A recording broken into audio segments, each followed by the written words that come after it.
Rosiam Tanoya, Hocho Hanak Chasiam, and Hot Hoats and Stomo, Siam and Sia, and Hot Squallow, Hoats and Stomo, Kuchtal, Koshamain, and Sculpmish, Homeo, and Hot.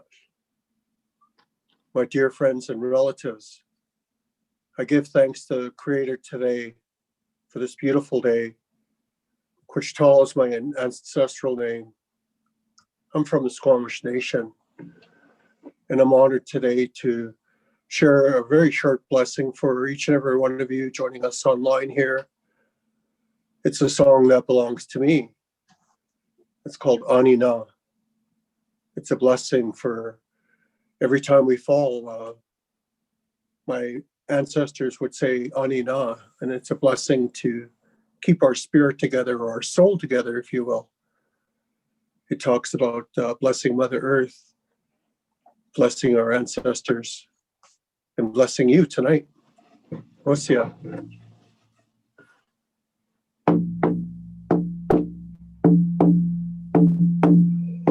Anina.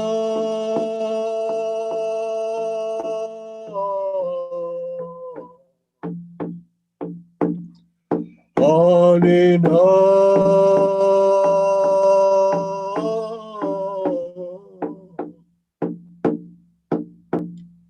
Chasea,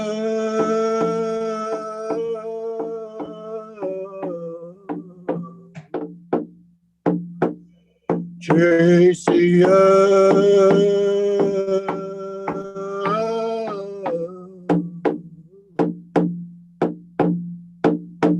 oats and stone.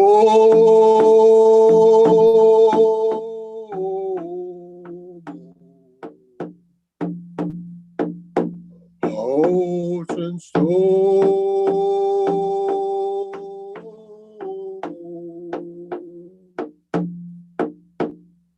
Anina,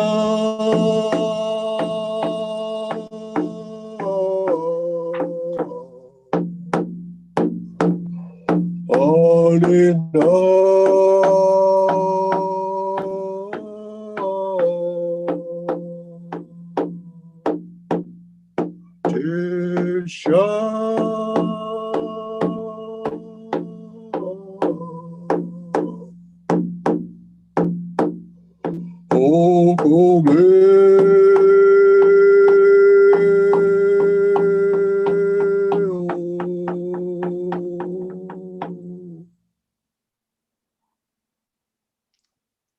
Welcome, everybody.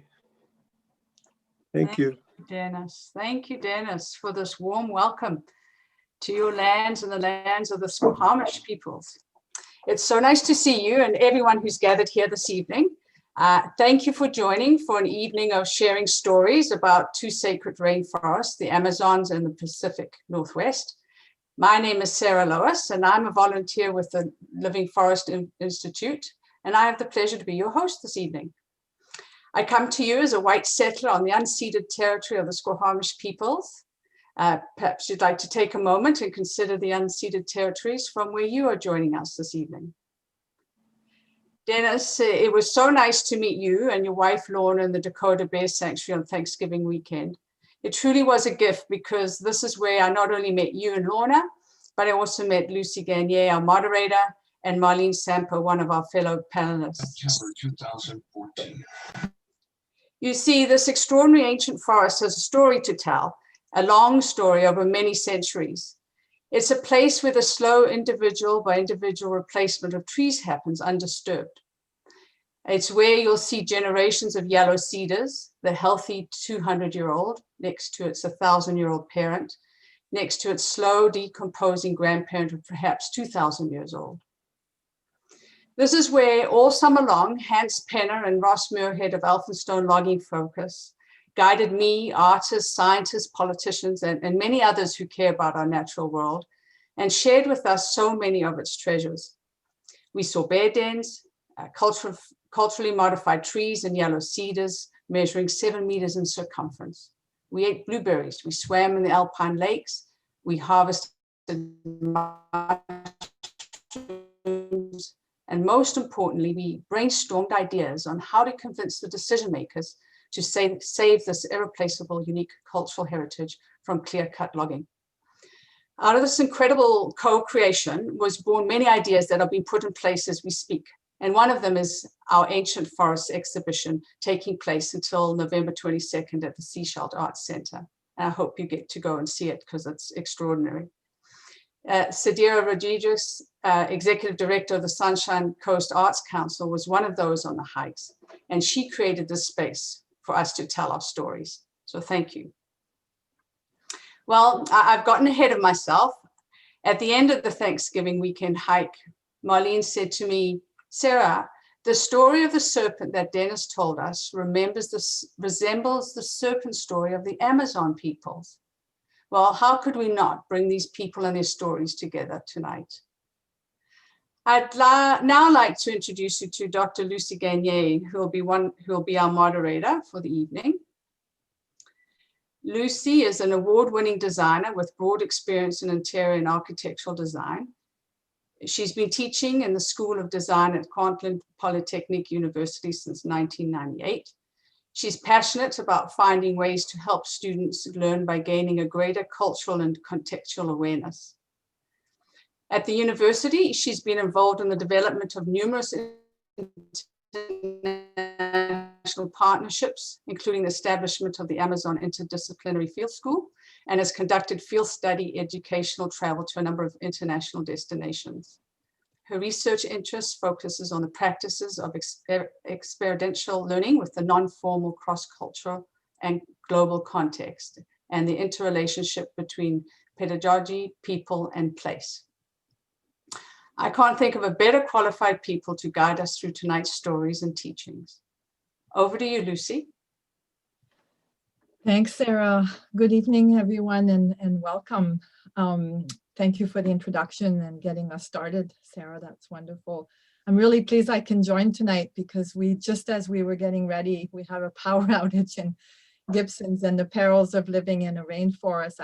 We heard from Hydro that it was a tree that fell on a hydro line. So, but we were able to get myself set up. So I'm really happy that I'm able to be here and join our conversation this evening. I also want to thank everybody who contributed to making this event this evening possible. But I'd like to start by introducing our panelists for this evening. We're very pleased to welcome Quechtal Dennis Joseph as one of our panelists for the evening. Dennis is an elder and statesman with 20 years at Squamish Nation Chiefs and Council for the Squamish Nation. He's a musician, a tribal journey member of the Great Ocean Going Canoe family, and a 5-time national lacrosse champion, including MVP. Welcome. Our next panelist, Marlene Samper, is a social communicator, publisher, environmental educator, working for the conservation of tropical forests and the preservation of ancient indigenous knowledge. She has promoted the rescue of ethnic art forms and explored the hidden treasure of indigenous Amazonian cuisine. Co-founder with Diego Samper of the Calanor Project in the Colombian Amazon, a proposal of cultural and biological conservation of the tropical rainforest that integrates art, innovative design, architecture, education, and community development. Thank you, Marlene, for joining us this evening. Last but not least, joining our conversation is Diego Samper. Diego is a Colombian-born artist and designer who turns around the poetics of reality. With a background in biology and anthropology, his lifelong interest in natural history and tribal cultures is reflected in all of his work. He has explored extensively photography and filmmaking, painting and drawing, one-of-a-kind books, sculptural installations, and architectonic design. His artworks are a dialogue with the natural world and have been shown in solo and collective exhibition around Europe, North and South America, as well as Asia and Africa. So happy you can join our conversation, Diego. Thank you, Lucy. We're here today to share stories about 2 sacred rainforests in 2 very different regions, sharing rituals, mythology, and the people who protect them, the Amazon tropical forests and the Pacific Northwest rainforests. So to start, I have a questions for each of you. Dennis, we'll start with you. On the Thanksgiving weekend, as Sarah mentioned, you visited one of the last remaining ancient forests in BC, the Dakota Bear Sanctuary, just a 45-minute from Huitsam, also known as Roberts Creek. There you welcomed us and shared Squamish people stories about a serpent. What is this story about? Well, the story is about my ancestral name, and the ancestral name, Quichtol, was actually the name of the two-headed serpent. I received that name in 1992 from my uncle after about a year planning for ceremony and invitation to surrounding communities. On the floor, he told the story of the serpent, the two-headed serpent, and it took about a half hour. But the essence of the story is this. A two-headed serpent was traveling around these territories, killing all of the Squamish people. By today's measurements, it was 10 miles long. And even to look upon it, people were said to have gone into comas and convulsions and indeed died. Eventually, a chief tells his son to go and slay it. And he tells his father, I'll be back in 4 days.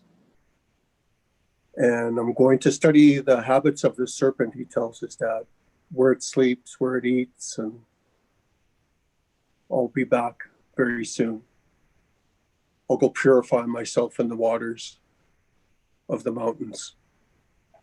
And eventually through the dream, the serpent tells him how to kill it because it wants to stop killing all of the people. You see, this serpent was steeped in power and smelled very bad. But through this dream, the serpent tells him to fashion 6 spears, carve a canoe, and tells him, one of my heads will be asleep on a beach in this great lake, and on the other end, my head will be awake. Paddle your way to that head and kill that one first. And go to the other end of the lake on the beach will be my other head, kill that one. And when he does that, he goes into convulsions and eventually goes to sleep. And when he wakes up, the lake bed is dry. So he takes a piece of the beach to start showing the people that he killed it, a vertebrae from the great serpent. And on his journey home, he passes 16 villages. And in each village that he passes, he tells the people that he had slayed the serpent. Nobody believes him. He leaves one witness standing to verify for the people that he killed it. With one sweep of the hand, he kills the whole village. And left standing was the chief of that village. And then he brings them all back to life. Then they believe him. 16 times that happens. And when he gets home, he does the exact same thing for his father, leaving him to stand as a witness. The only difference between the other villages was that he didn't bring the wife he had wed just before he left. This ired his father. Why didn't you bring your wife back, he said. The son replies, I don't know why she found somebody else. I only been gone 4 days. She went and married somebody else. And he says, the chief tells his son, you haven't been gone 4 days. You've been gone 10 years. You got lost in the dream time, my son. So with that gift and that knowing, he had to live with that to have his only love that he treasured. He had to leave her because he had done the deed already. But they have a great ceremony and they give him the name of the serpent, Quichtol, the two-headed serpent. And they have many great ceremonies at every village when he does that. They give him many gifts, lots of food for his travel, lots of ceremonial objects to bring home, share with the people. And he spreads that around to all the people to benefit from the spirit of the people that put blessings on all of those ceremonial objects, medicine people, if you will. Mm. This is That's where the- you get your name from. Is that right? Yes, and I received it from my uncle. He didn't have any children, and the teaching is he could pass it on to a niece or nephew. Great. And I was traveling with him in a car, and he was selling carvings, and that's when he broke the news to me when I was a very young man, that he was going to give me the name and pass it directly down to me. Wonderful. Thank you for sharing that Oh. story. Yeah. Yeah.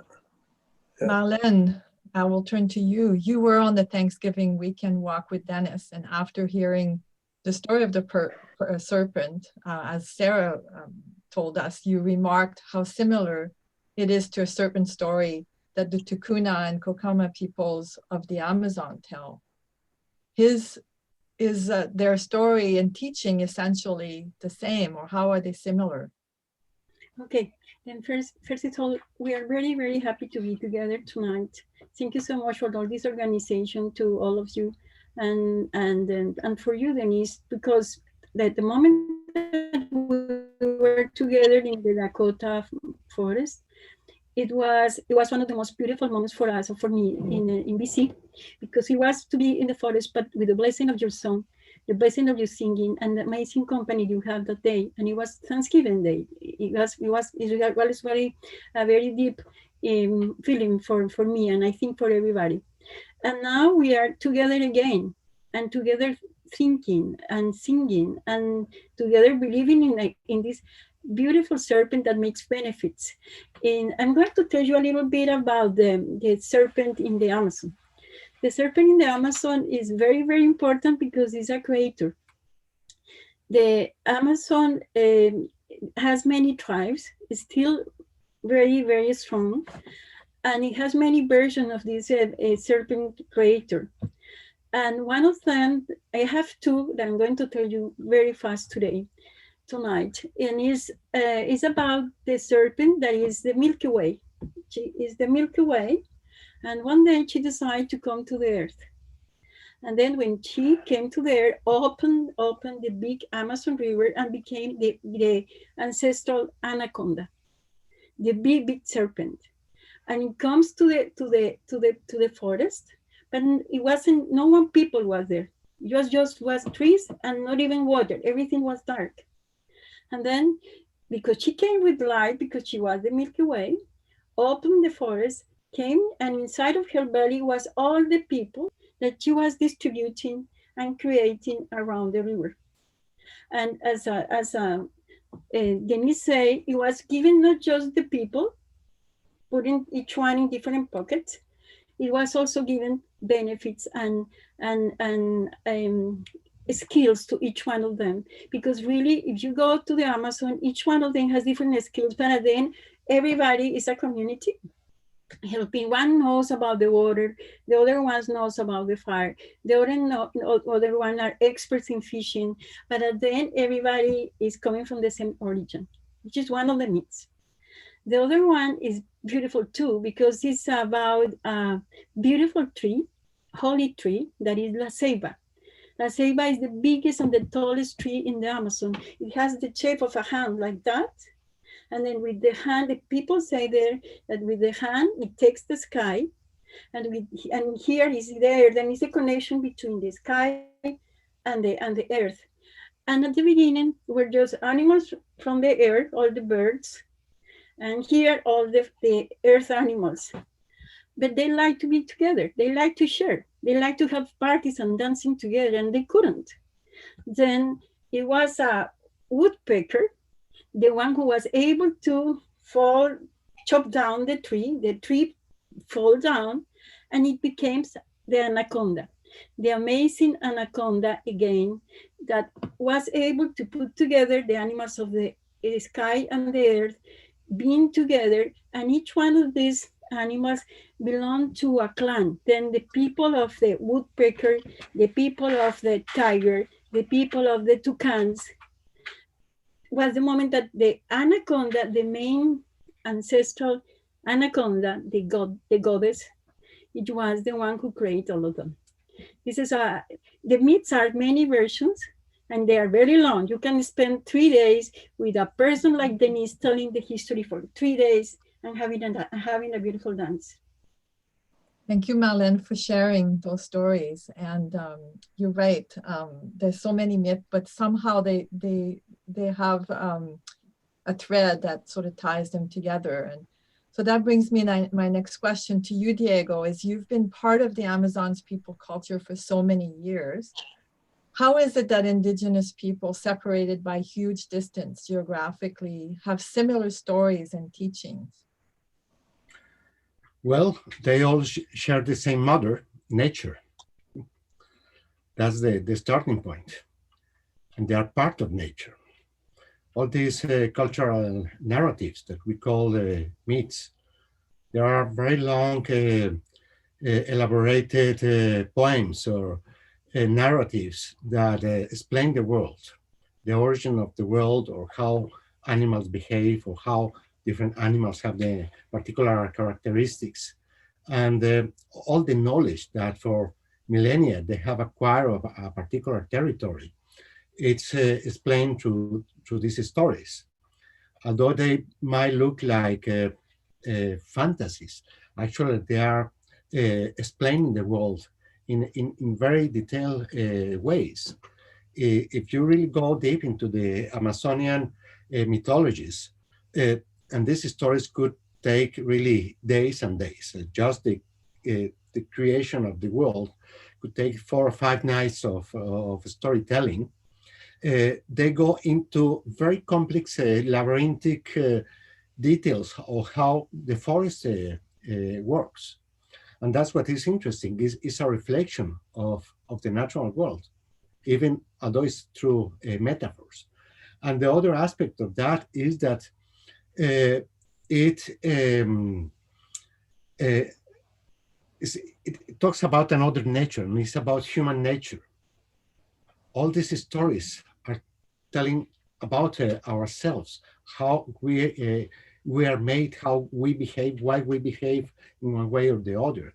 So it's also about the human world. It's not only about the natural world, it's about the human world, because at the end, everything is connected.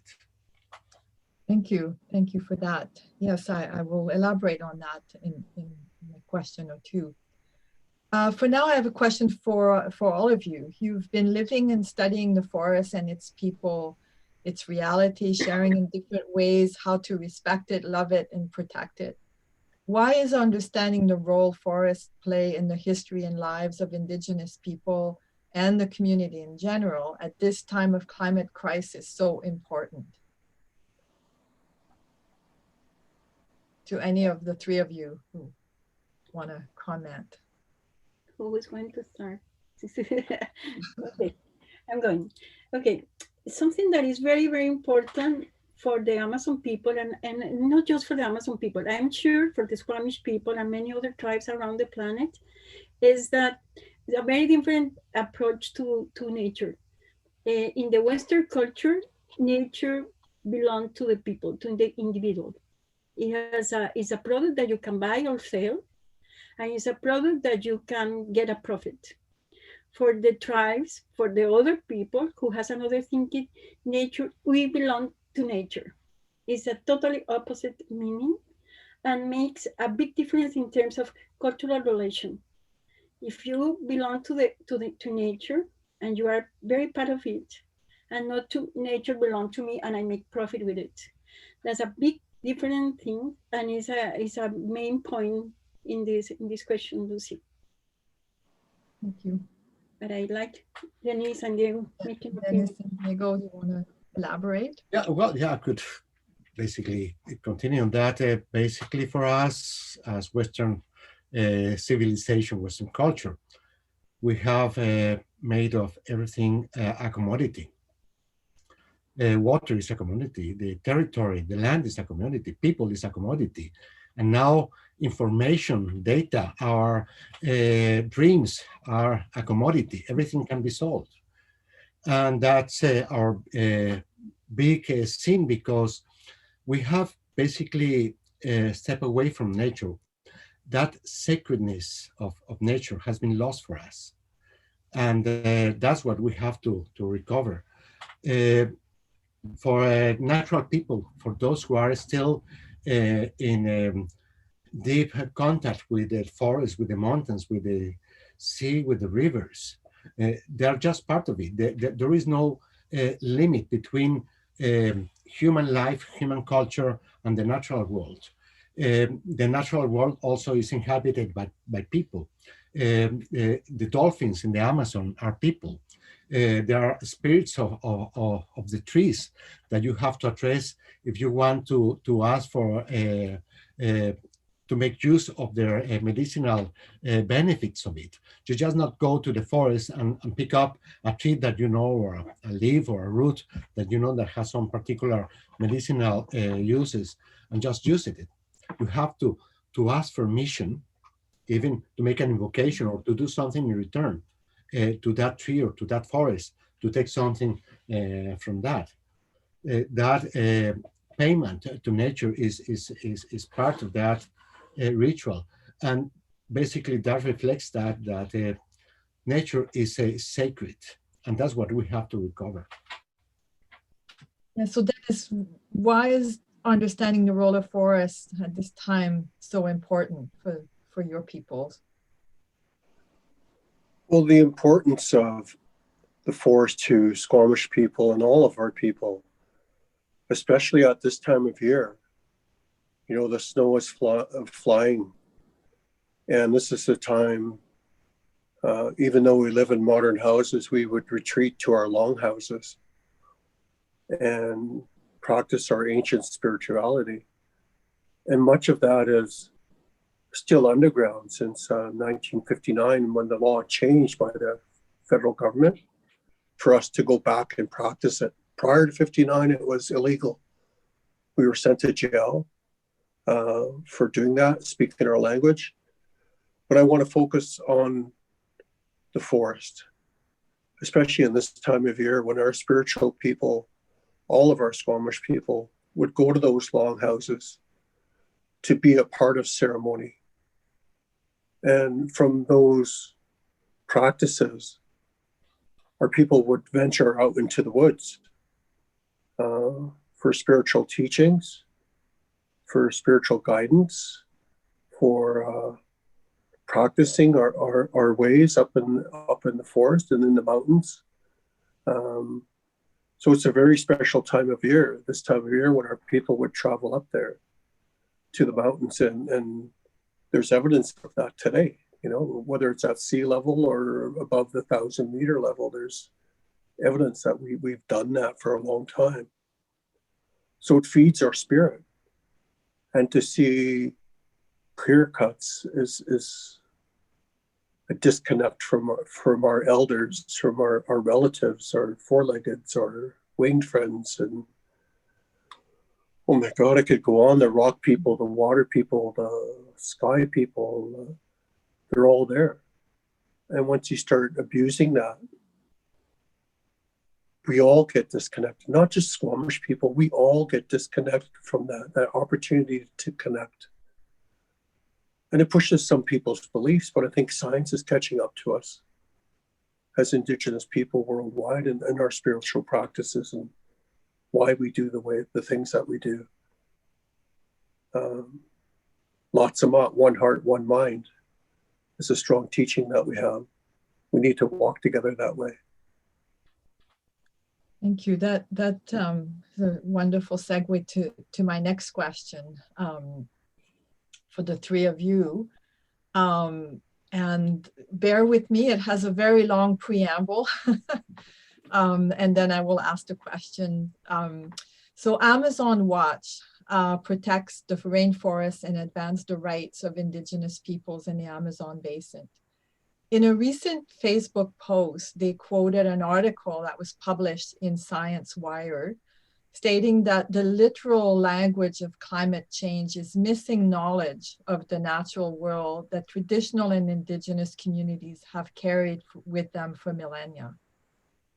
The author, Madhu Radnath, a botanist and anthropologist, he writes, like indigenous peoples everywhere, forest people also have words and language to describe their living space. These very rich languages use metaphor to describe the relations between natural phenomena with as much precision as the cause and effect equations of the natural sciences. He concludes that we need a new common language to understand the technicalities of carbon dioxide emission. He goes on to say such a language could open up new ways of understanding the problem, describing it in words familiar to the people who live in and understand that forest habitats are definitely more than just carbon sinks. How do we go about incorporating the vast knowledge of indigenous peoples in helping to create a new common language that will ultimately make a difference in whether we survive the climate crisis? Maybe you want to start, Dennis, because it goes to what you were saying about knowledge, but also language. It is, I'll use the metaphor of the hand as knowledge, because for indigenous people, I'm sure across the world, the colonial system has oppressed that knowledge for so long. And even today, amongst ourselves, even though I live in a city, much of that knowledge has been handed down orally and now in the written form and also recorded form. But I think that important part of opening that hand and sharing is taking on its own life. And I'm happy to say I'm honored to be a part of that. And every indigenous group is different in terms of sharing that knowledge and how much we share. Some can be very clannish about sharing that knowledge, and it's sometimes, not always, to the detriment, but at the same time, things are very sacred. And it's that knowing, I think, getting there, that common language for humanity. I think the big part of it is having that knowing and understanding in our schools, teaching that history, having that knowing and knowledge of the 92 points of the residential school project put together on reconciliation. So I think those are important documents or teachings, if you will, for people who just don't know.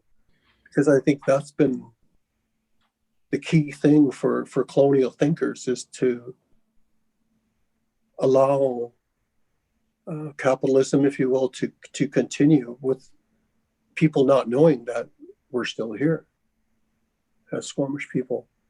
And that's changing. And we need to work together on that and get to that common language. And it's a multifaceted approach with education, media, movies. I'm seeing more and more of our Indigenous people telling our own stories in the first person, as opposed to the stereotypical things we saw in the 50s and 60s and the evolution of how they created leaders in the colonial system, bearing down on those kind of stereotypes. Anyway, that's a very quick and... Yeah, and it's a big question. It's a big question. There's so much to it. Yeah. But much of it begins with simply saying hello. Yes. Yes. Yeah. Marlene and Diego, do you have something to add to that? He's going to be after. Yeah, well, what Denise said about the process of colonization here is similar to the one that we have been seeing in the Amazon and in general in Latin America. That the indigenous knowledge has been suppressed in so many ways. And even I remember a friend of mine who has been leading a research institute in the Amazon for the last 40 years.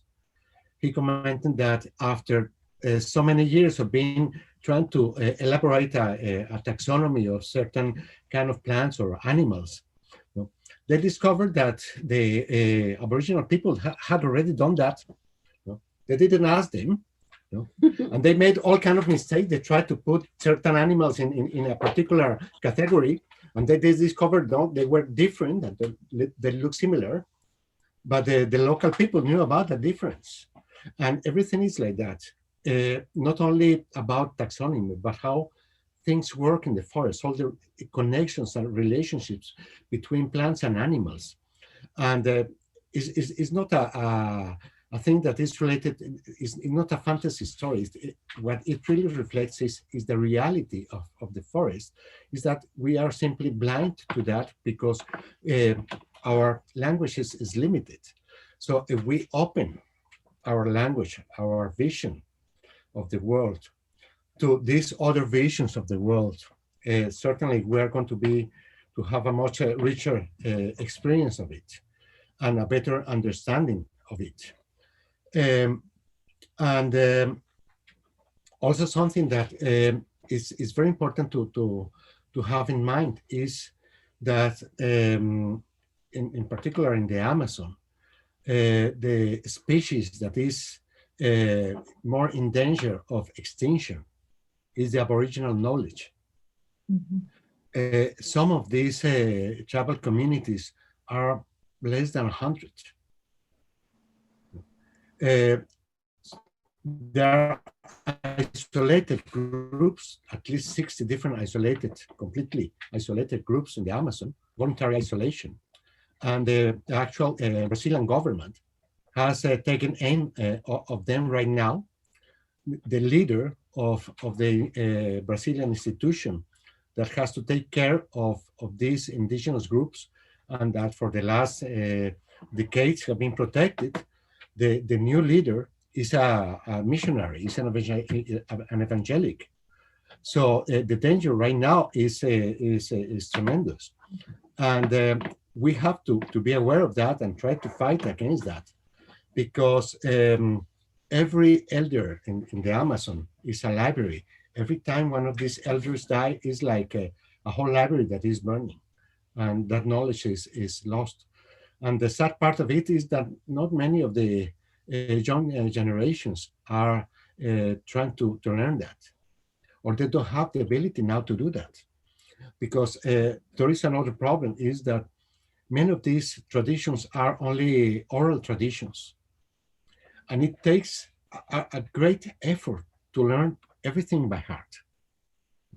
If you talk to an elder, you ask about the history of the origin of the world, he can talk for hours without stopping.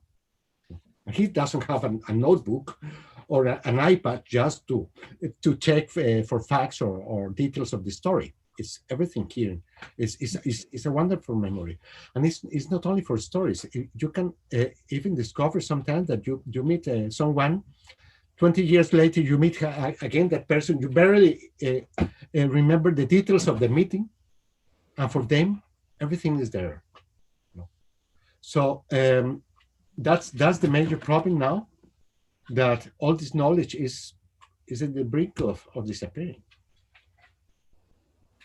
Yeah, I think it's common too, sadly, around, not just in that part of the world, but I think language and cultures at a faster rate than biodiversity. Marlene, did you want to add something? Yes, I'd like to add something. I'd like to go deeper than just a language. Language is an amazing step. A common language is really an amazing step. But right now, because of the planet is very tired of and our resources are to survive are less and less every day, many people are looking for this common language, and really we are in need of it. But it's more than just a common necessity or a common language. We have to go deeper, in my opinion. And is the necessity of a common feeling. A common feeling is when Denise say one hand, one heart, one mind too. I'm going there.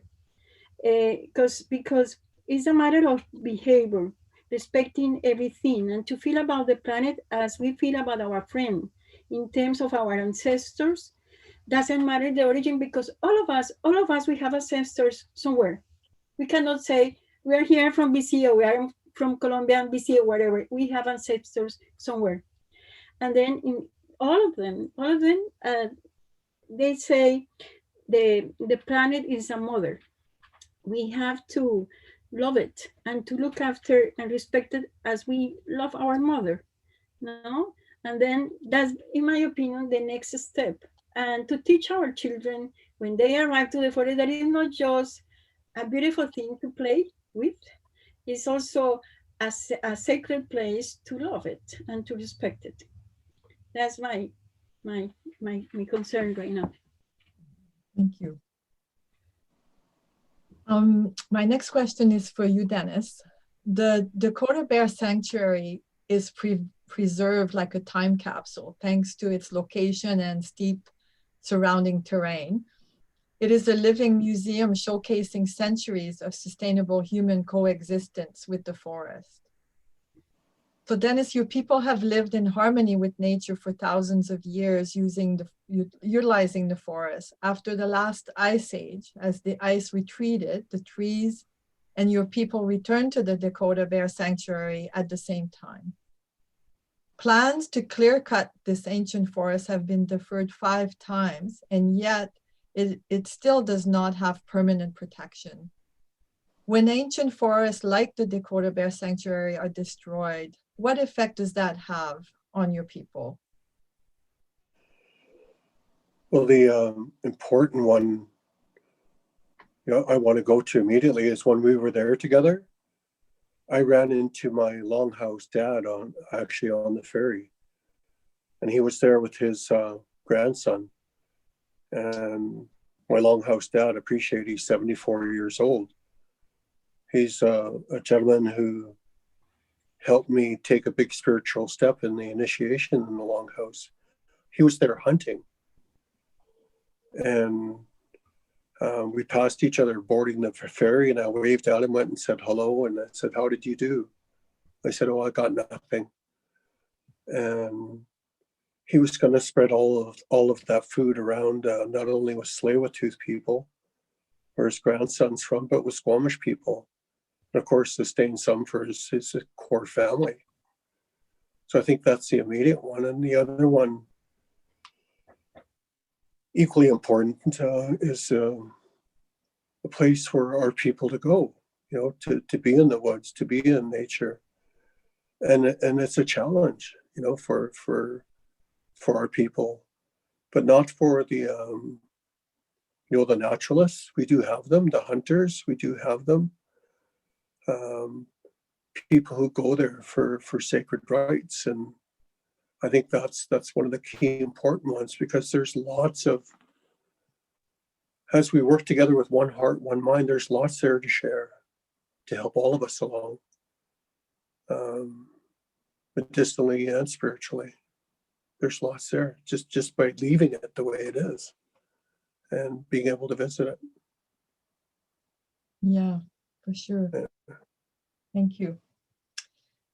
Marlene, you and Diego founded the Kalanoa Foundation, which contributes to the conservation of the biological and cultural diversity of the Amazon region, supporting the improvement of quality of life and sustainable development of the communities around the Kalanoa Natural Reserve. So why is the work you and Diego do so important?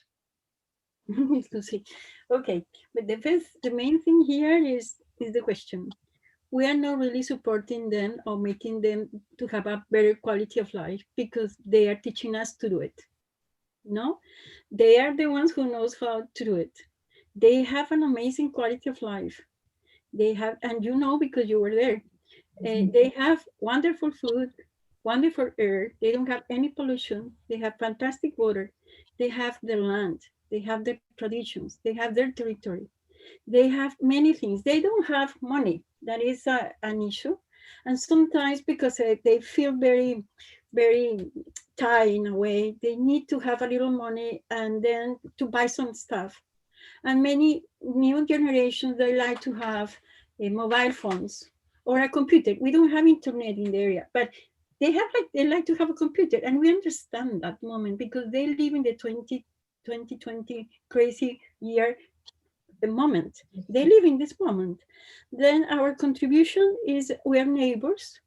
We are not just people who arrive there and live there. No, we are neighbors, and we have been neighbors with the Amazon for almost 40 years, living in different places, contributing and making friends. We're just friends, friends who help each other. And then the idea is when we notice sometimes that something that we really contribute to improve is the only thing that we really contribute to improve is the effect of 500 years of colonization.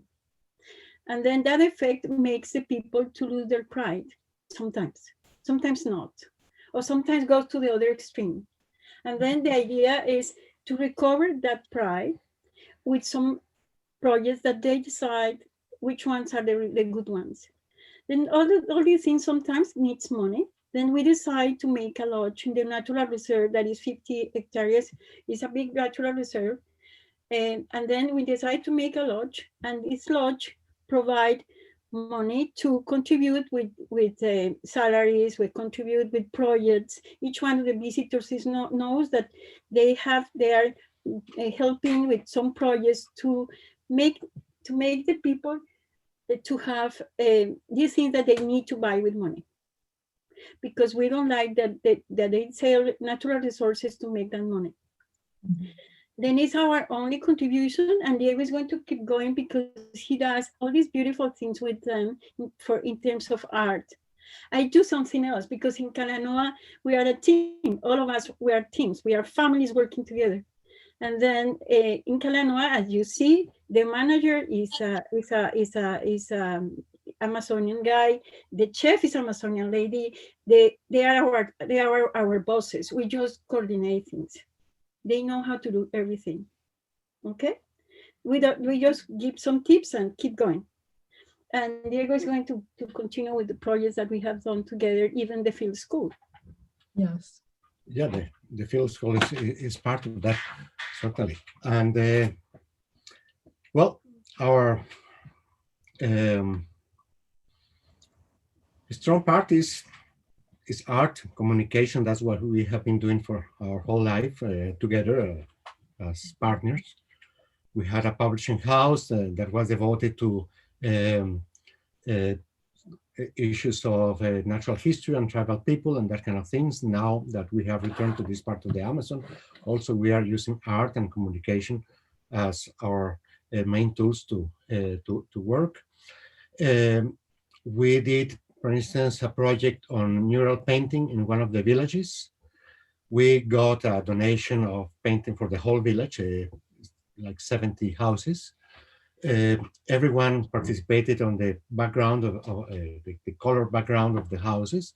And then the best artists of the community did the murals in the houses according to the clan of each family or mythical stories that were recreated in the walls.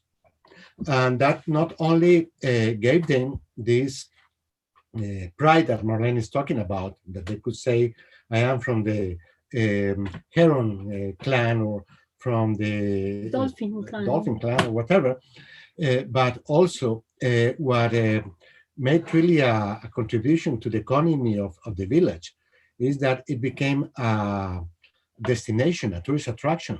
Before that, no one will go to that village, and it was just beside the national park. Everyone will go to the national park. They wouldn't leave anything in the village.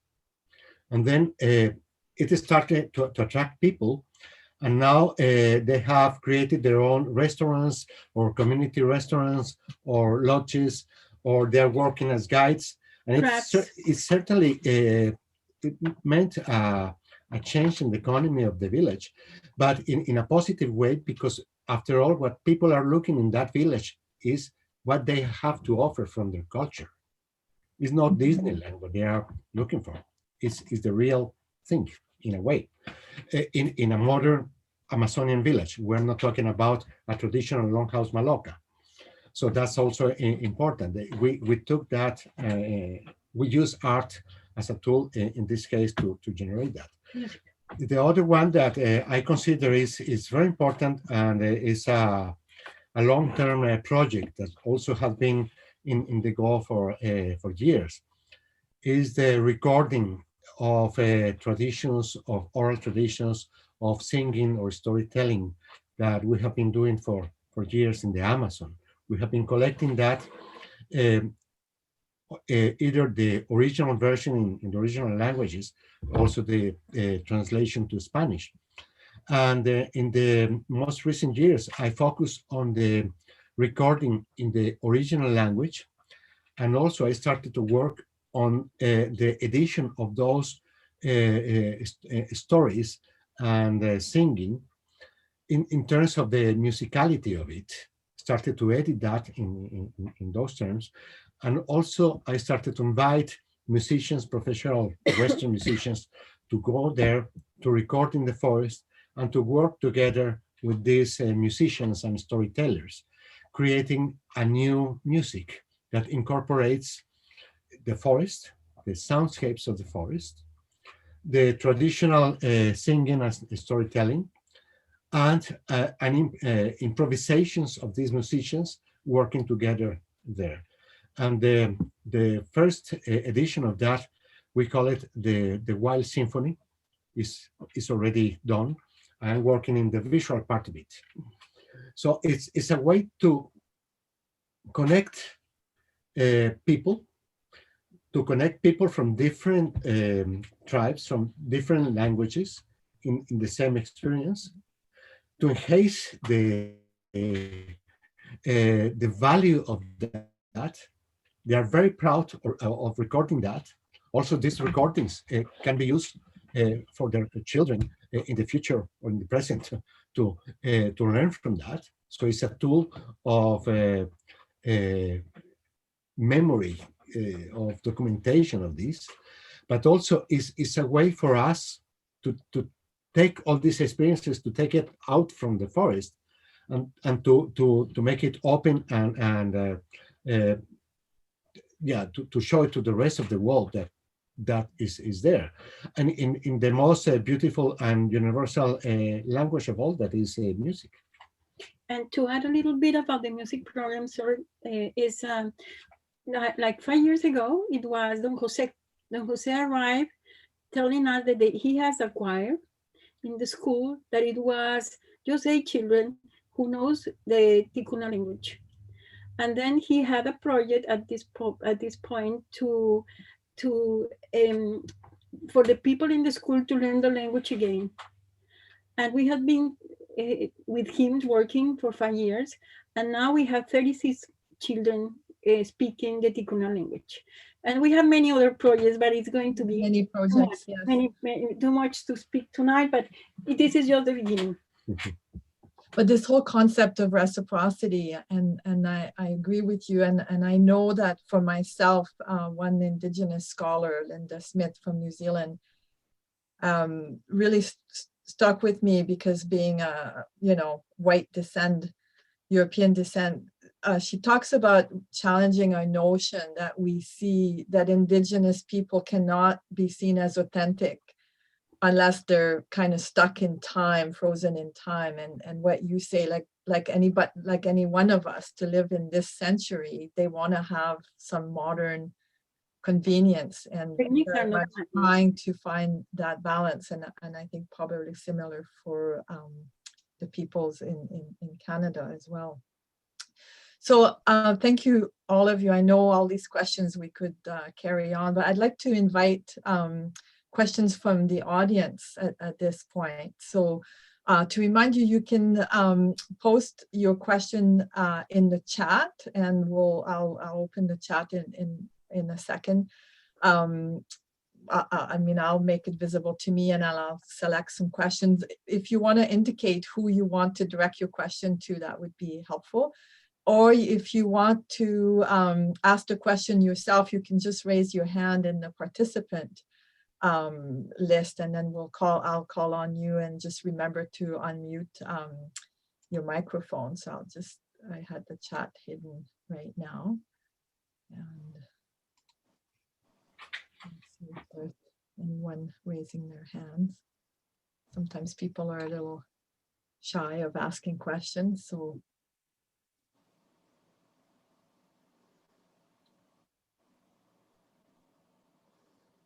no one is. So I Can I have. ask Dennis a question? Sure, go ahead. Hi, Dennis. This is Ross from ELF today, talking Ross. to you from Roberts Creek on the Seashore side. Yeah, when we were up in the forest there with you, Dennis, and you were telling your story and looking around at the ancient trees there, I was wondering afterwards if your people still have a lot of need for yellow cedar and red cedar for ceremonial uses, if that could be for totem poles or canoes, and if you saw any trees where you were sitting there in your vicinity that you thought would be suitable for future use by your people. Yes, indeed. Yellow cedar in particular is viewed by master carvers, I'm told, as a female energy. And red cedar is like a multi-use, almost universal up and down the coast for Coast Salish people, which historically, by the way, used to go down to Northern California. So ocean-going canoes are still being built, and masks and ceremonial objects are still being built and blessed with people of knowledge, people, if you will, so they could provide purpose for community and people in need, either a physical or spiritual well-being. So there's lots there, and the best way I could put it is a lot of it gets recycled after one has used it for a lifetime. The teaching is to put it back where you see it in your dream, if you will, or a vision, if you will. And places like Dakota are one of those places amongst the territories of our, Squamish people and other people as well, because the teaching is we never say no to people in spiritual help when we're asked. So there's a lot of uses there for ceremony, for practical uses, for longhouses, for all in a sustainable way and recycled, if you will. Just Best way I could put it in today's language. a follow-up question then to Dennis is during your time serving on the Squamish Nation Council, Yeah. did you have any experiences where agencies like BC Timber Sales came to the council and shared some of their timber harvesting plans with you and offered you first refusal to access some, say, monumental yellow cedars or monumental red cedar trees for the reasons you just mentioned? The quick answer is no, but we did go and bid for it's public knowledge, the TFL 48, which encompasses about a third of the northern territories of our traditional territory. Mm-hmm. And we do harvest for totem poles, for canoes upon request. And there's a long list of people who want to utilize for cultural and spiritual purposes. So we do that ourselves. And when our negotiator, they pass the story on to the balance of council, because we don't all sit as negotiators. We give direction to them. The forest planners, they wanted to see our 200-year plan for TFL 48, and negotiators said we don't have one. And it kind of stunned the forestry people, and the negotiator said we have a 500-year plan, something that they'd never heard of. So it's designed in a practical way to keep things moving in a practical way. And there's also wild spirit places that the feds and the province respect, where over a many-year period our nation sat as families and mapped out where our people historically used to hunt, used to teach, used to harvest medicines, and there were no-go zones for mining or forestry. And appreciate I haven't been there for a few years, but they've always honored it. They would never forest or mine in those areas. Thank you. So it's a long answer, I guess. I hope I answered your question. Yeah. So we're telling them what we're going to do. That's the essence of my answer, I guess. Thank you. Yeah. So I think I have a question in the chat. You all speak so beautifully about human beings' connection with the natural world. Personally, what do you do in your everyday lives to connect with Mother Nature? Has your process of connecting changed since the start of the pandemic? Oh, I'll answer. It hasn't changed. Appreciate I'm a third generation Catholic, but I got very physically sick in the early 90s. Medicine person helped me through my spiritual journey and said I should go back to the Longhouse. And there, much as Christians do, we're taught to pray when we awake and pray before we go to sleep. And we're all taught we have a song, our own spiritual song as a human being. And it's up to us to figure out what that is. You don't have to go into that longhouse to find out. You can. You can go to the mountains like Dakota. You can go to the water and do your prayers. You can do your fasting. So the short answer is, yeah, I'm singing my song all the time. For people in need, for myself, as a stroke survivor, and that's what kept me here. That's another story, but singing songs help keep me here. Because I don't think I'm supposed to be here, but song and music help me stay here. And those traditional songs that I sang over and over and over, I believe kept me here. Thank you. Do it every day.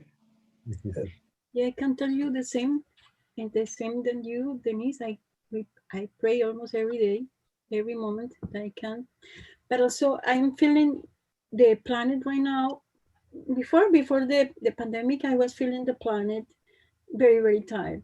Like the planet was kind of trying to explode, and in a way, because we were abusing too much, and we still do it. But the pandemic makes us to be quiet in a place, and then means that we don't.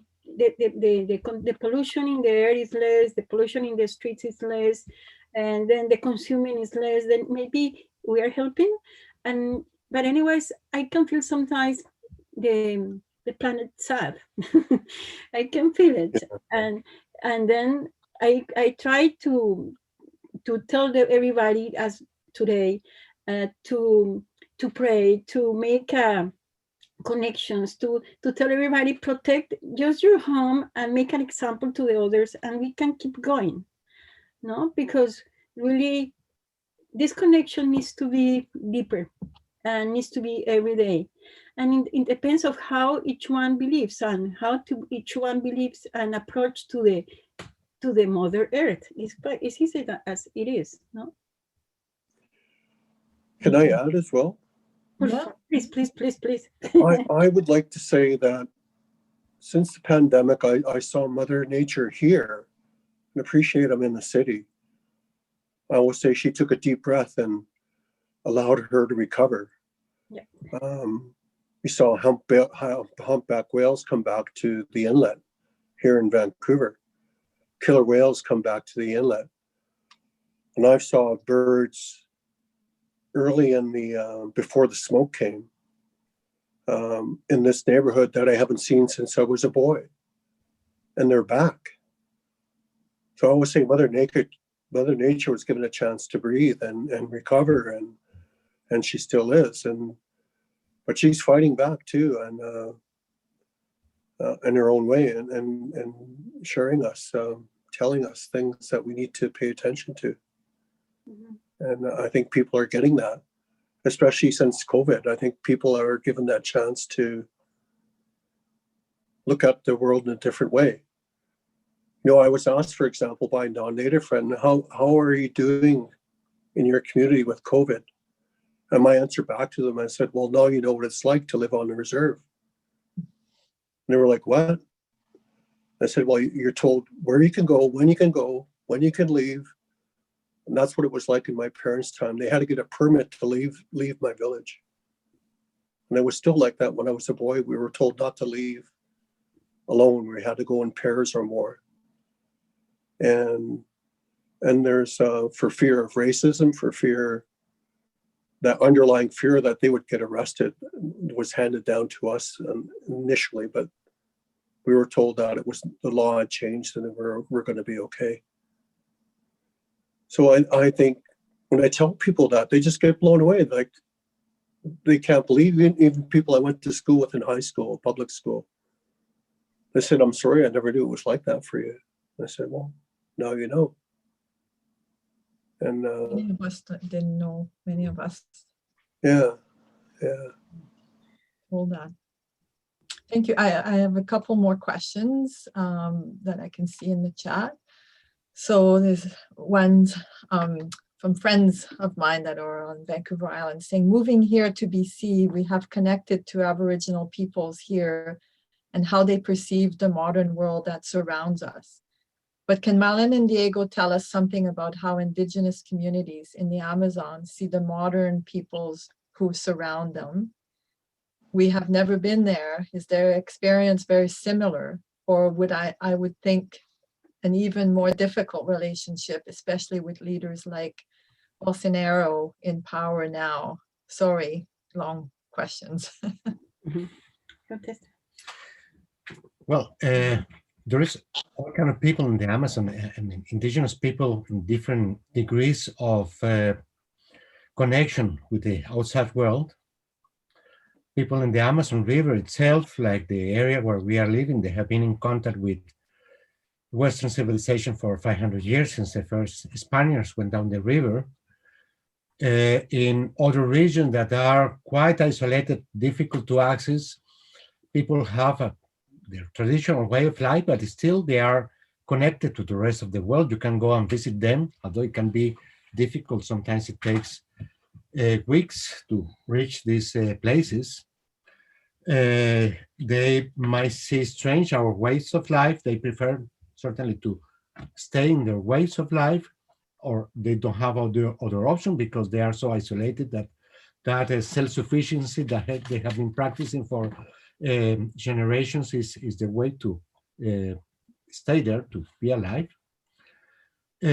It's difficult for indigenous people closer to towns like the provincial town, provincial capital, Leticia. Manaus, especially. No, Huge cities. that indigenous people might be more absorbed in the Western ways of life, that you have to get a job, you have to get money to buy food, and you don't have the knowledge to go and make a living in the forest. Actually, we have talked with people living in Leticia that are from just one generation, that they moved from somewhere else, and they already forget how to fish or how to grow food. So there is a whole degrees of that, and especially now you have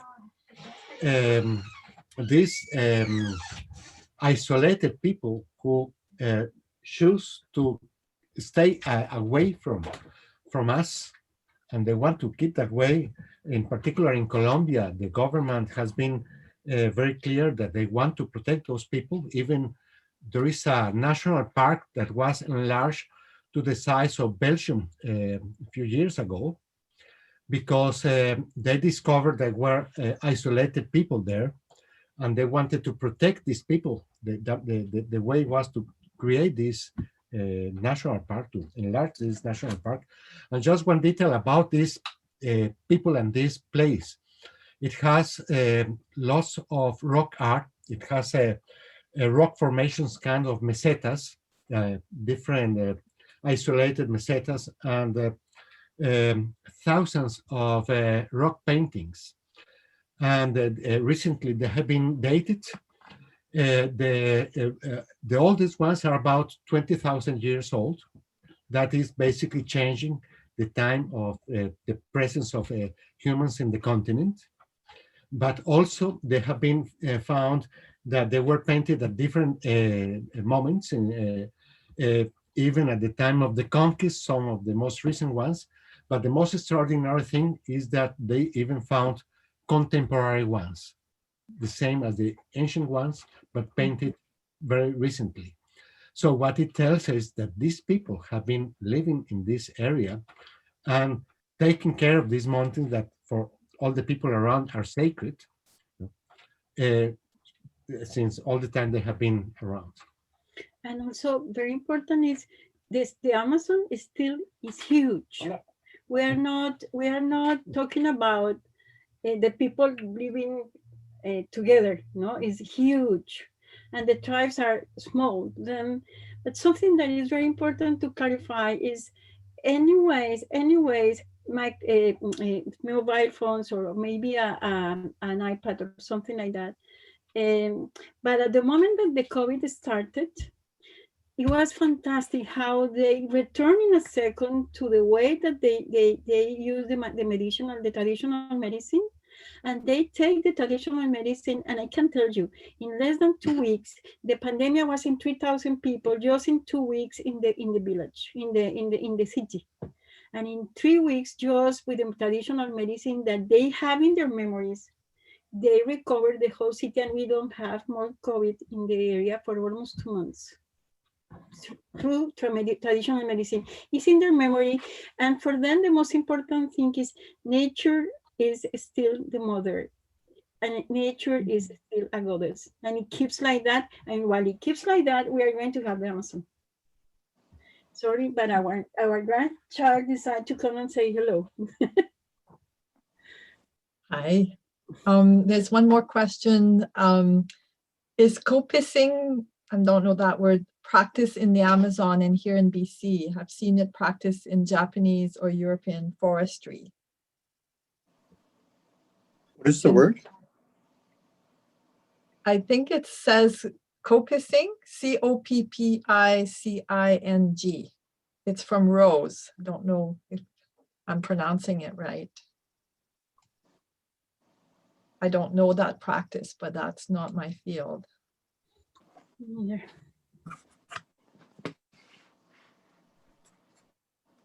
I don't know if Rose wants to elaborate.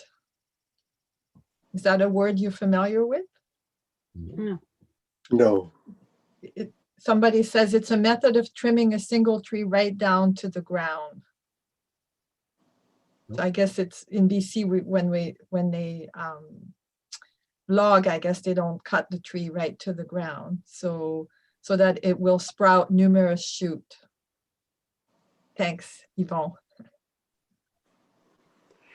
The Squamish used to burn a tree down for a canoe, for example, and they would fall it near a river, but they would actually carve the canoe near the river, and rather than haul the whole log down.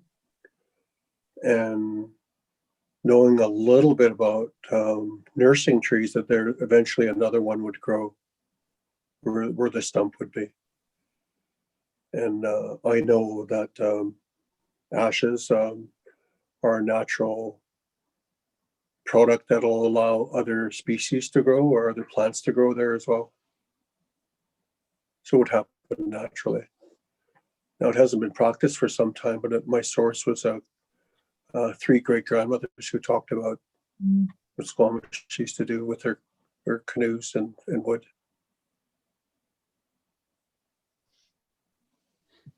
there's, I guess, elaborated in the chat about each shoot will grow to be considerably smaller, thus easier to handle. Think back to times when poor peasant had only limited areas on their landlord's land where they were allowed to harvest wood for cooking, heating, etc. So I guess it was a practice.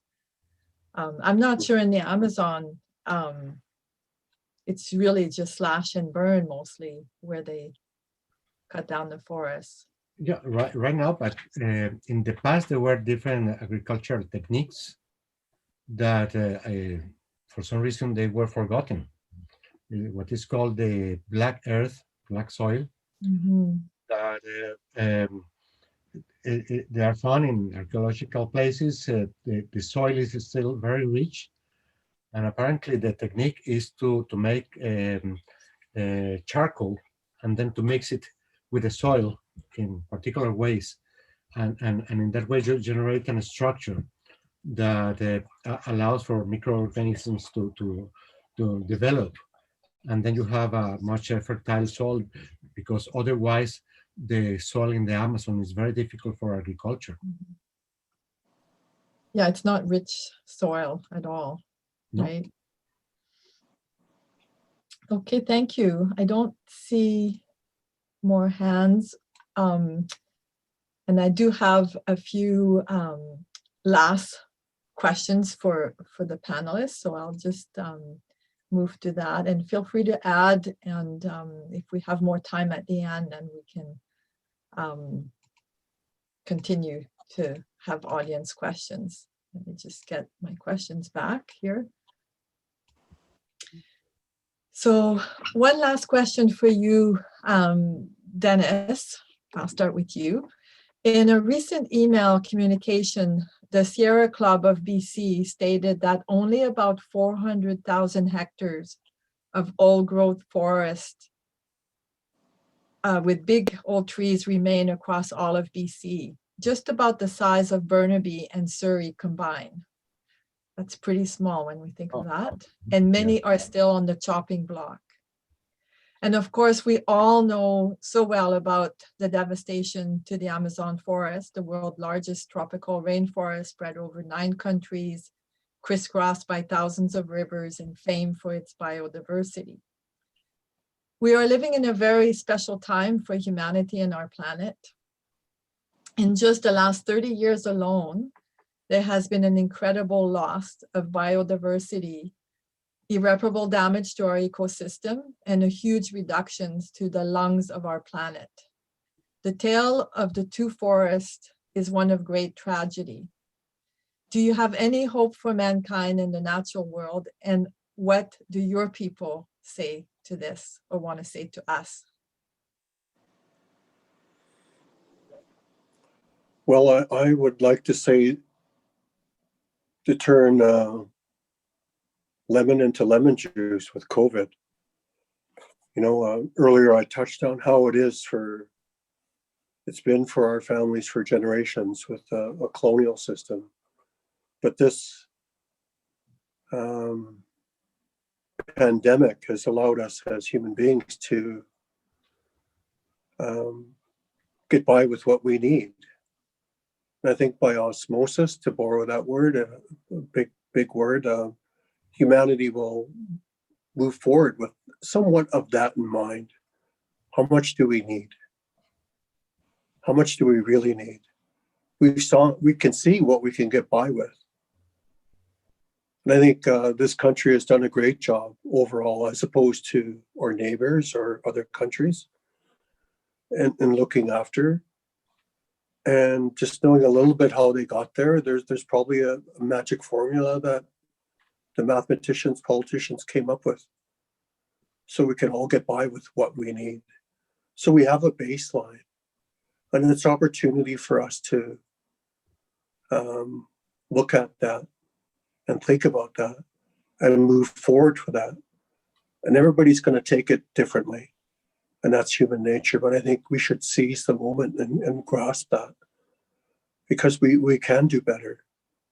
And I think generally, from what I've seen, Canada has done better and can do much better. with Indigenous people, especially with water, and many other things. But I think for all of us, it's an opportunity to take this pandemic with the year or two that we have to live with it, depending who you talk to, and manage our own personal way of looking at life. It's an opportunity, and as a community and as a nation. And we always talk about, the climate change, the global warming, and that's all a part of it. Mm-hmm. And I think we should seize the moment and go forward with that in mind. Great, thank you. And what's never failed me is prayer. Yeah. Yeah. Thank you.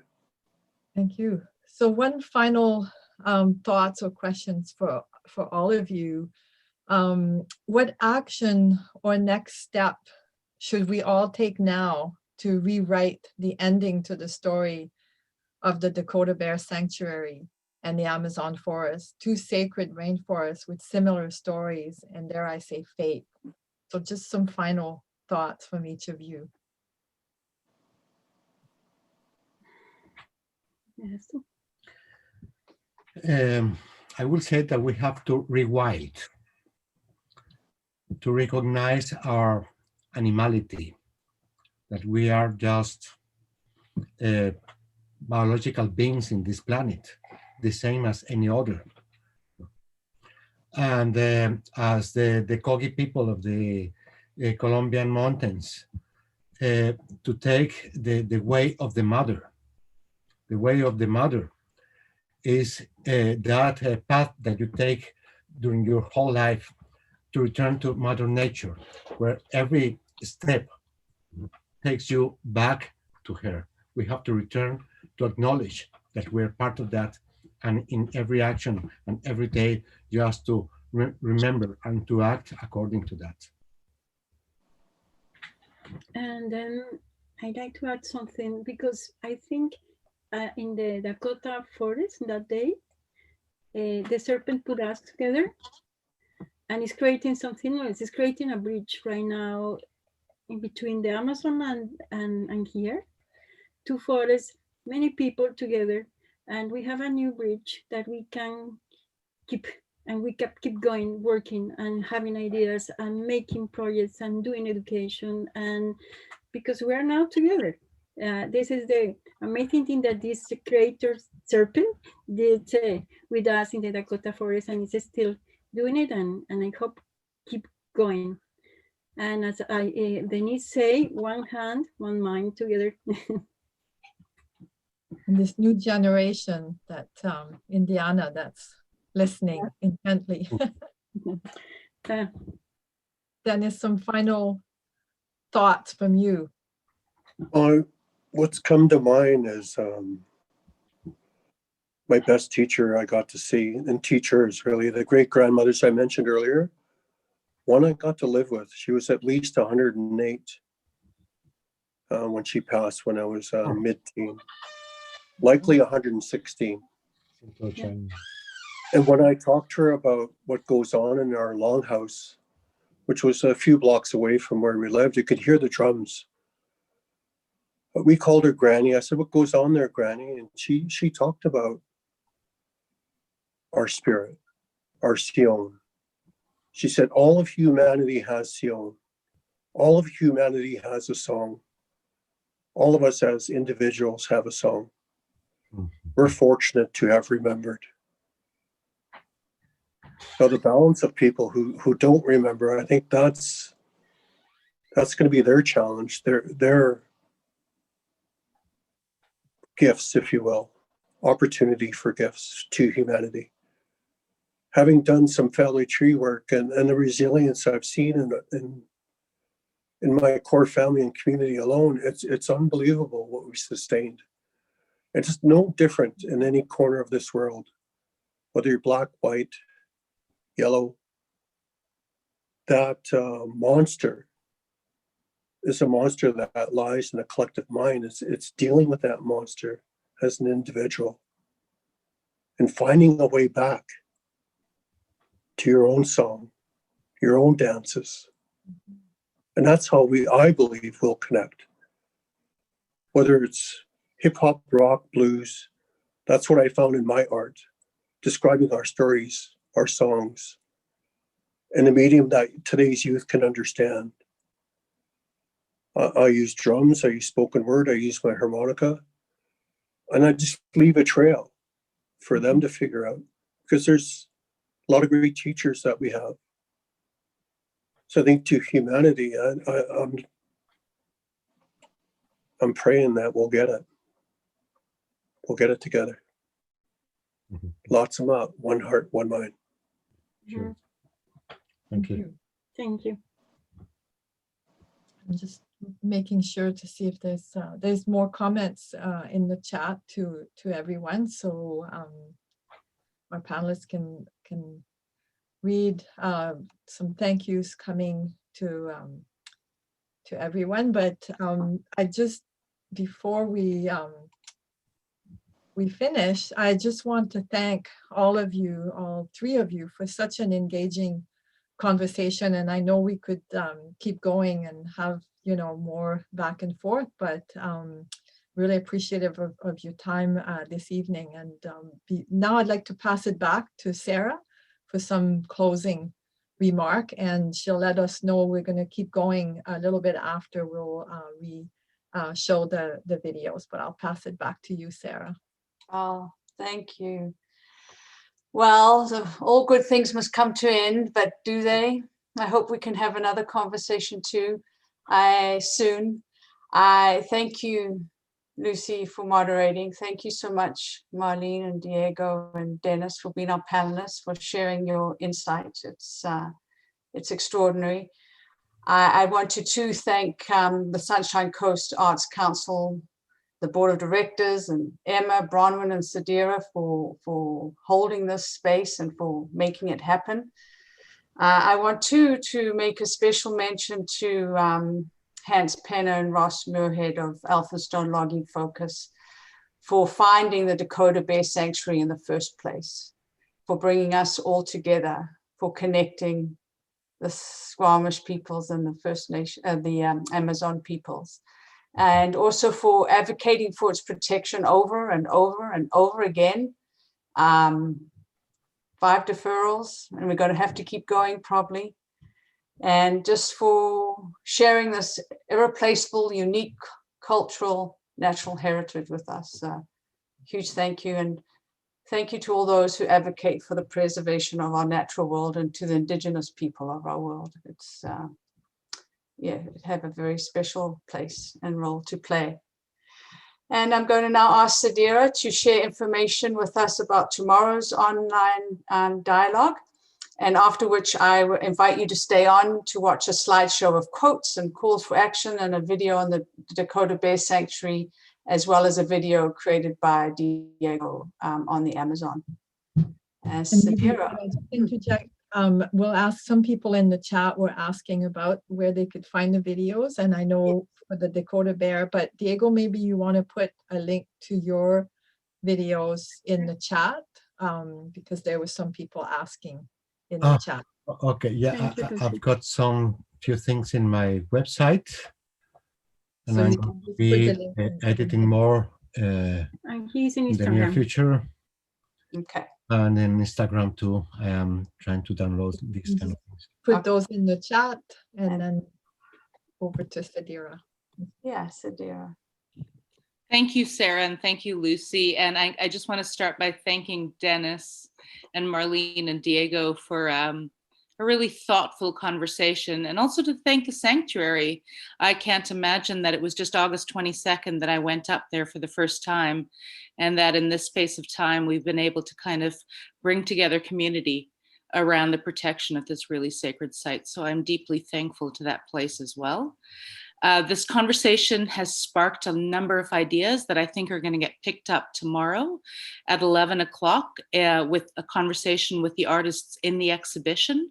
So for those of you who want to continue on, if you aren't registered, go onto our website and register. But I think tomorrow we'll pick up some of these threads and talk about how artists are giving visual form to this place that some of us have had the privilege to visit, but maybe not all of us. So I look forward to seeing you all at 11, but thank you, Sarah, for pulling this together. Thank you, Lucy, for your excellent moderating. And thank you, Dennis, for your storytelling, and Marlene and Diego and I don't know who's between you in your screen. Maybe you can introduce him, but the next generation that's listening into this conversation and might be the champions for our future forests. So thank you very much. And thank you to everyone who joined us. So I'm passing it back to you, to Sarah, because I think you're going to play a little video. I am. I'm going to start the video for everybody. It's about 20 minutes, and please sit back and enjoy it. And thank you once again for joining us today. Great. Thank you. Thank you to everyone. It was amazing to be together.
Permanence is such an abstract, in a life where loss feels inevitable.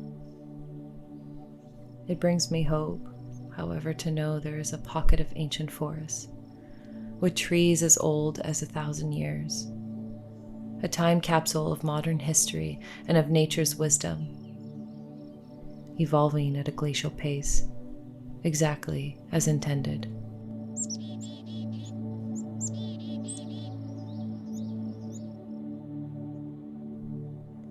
It's the sort of forest that would leave anyone in awe, and visitors can attest to the value of keeping it intact.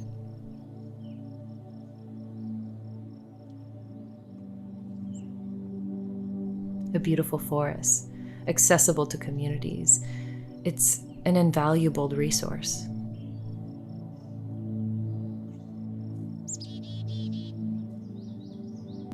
Always amazed to see this kind of lush environment. I was thinking about ways that we could bring people here who aren't physically able to access, be able to give people the chance to take a virtual tour.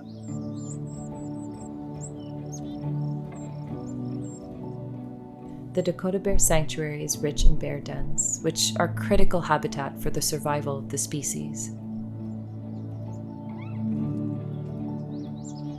It's so cozy in here. It feels like a mattress, you know?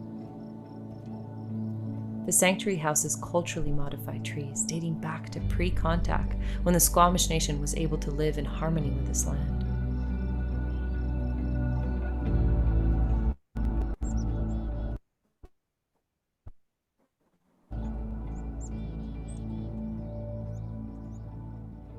The forest floor is made of ancient decaying trees and is rich in water and nutrients, allowing a diversity of life to thrive.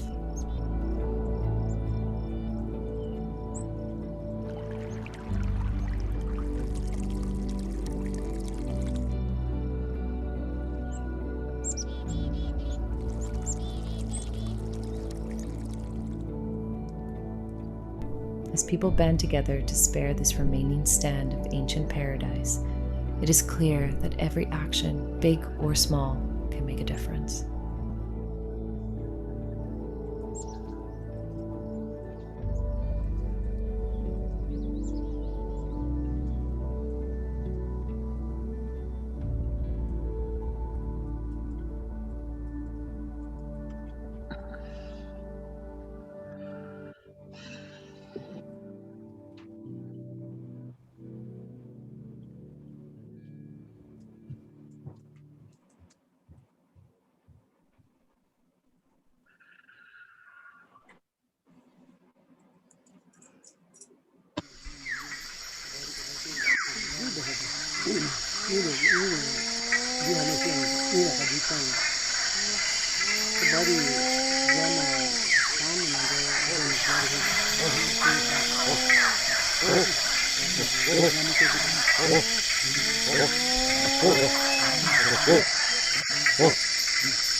Tiraja wali kopi, tiraja wali kopi,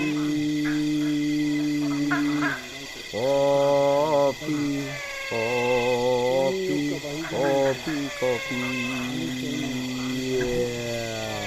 Oh, oh, oh, oh, oh, kopi.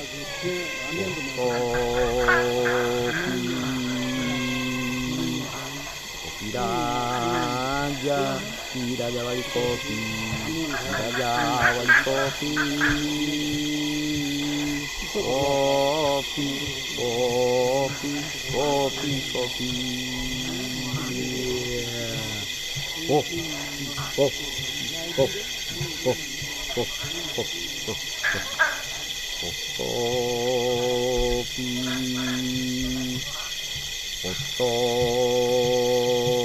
kopi,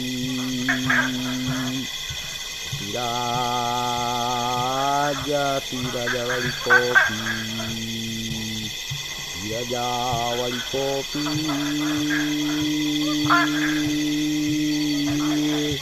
kopi, kopi. Kopi, kopi. Oh, oh, oh, oh, oh, oh, kopi. Raja nama Raja Wali Kopi. Raja Wali Kopi.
Nah, kok gitu. Tak begitu. Oh, nak aja pergi dulu. Iya, nak mu. Thôi, đi ra thì thấy phải con hỏi đi, để nào bây giờ phải quay quay kia, không quay kia nào, cái này nào, cái kia, thôi, trời ơi, trời nào, bây giờ là còn là biên nào, thôi, quá, nó cái cổ, này để cả một cái mấy nào, đây đâu, này để cả một cái mấy nào, đây quá, thôi, này để cả một cái mấy nào, đây quá, thôi, này để cả một cái mấy nào. Mấy cái này của bạn thấy thì ở bên nhau à, vậy này là đế với cha mà nó cái vậy này là đế với cha mà nó cái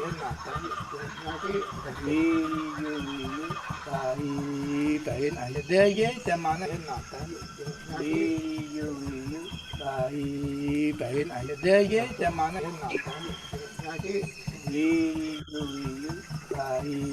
vậy này là đế với cha mà nó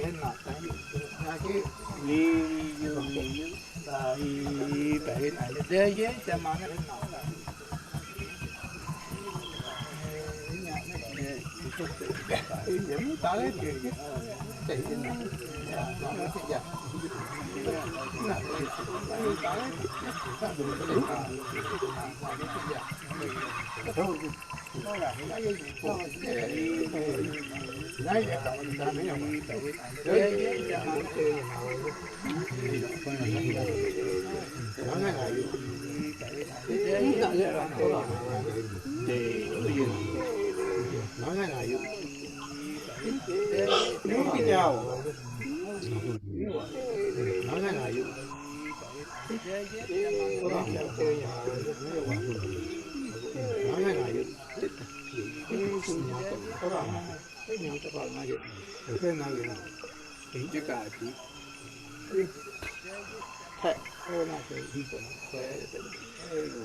Good. No hurry.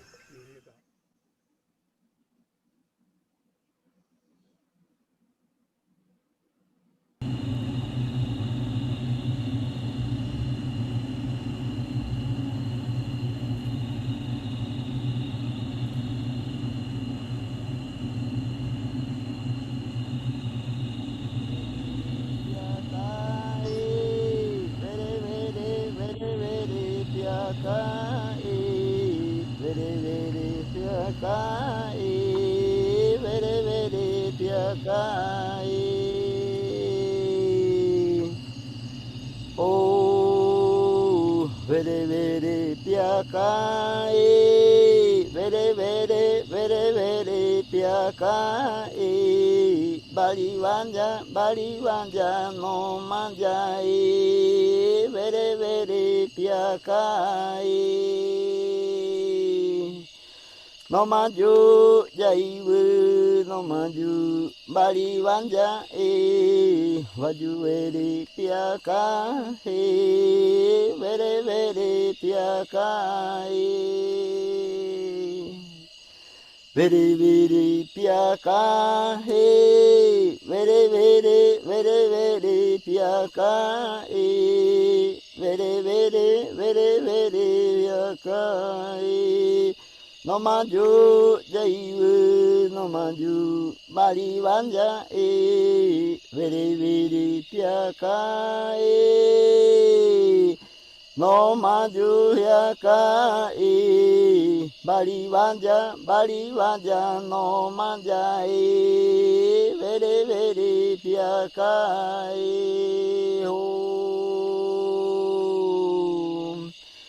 Livaju yaka vere vere piaka bali wanja no manja vere vere piaka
Idiota que no te. Y es de más que tengo come que calmare o suide, calmare o suide. Me te va nana urukrena isirite. Me va e come que no ena. Y ahí toma. Vinimos como y de meter vine de wa na ene ude na jadi que me toma wa no que no wa saco. Ama kacha tama te. Dinner me tie jina e ba meino aragete. Y no me. Y lo yo que no que no fue bani mo ha fue. Ha no fue que me está de no. Feyete. Akana biri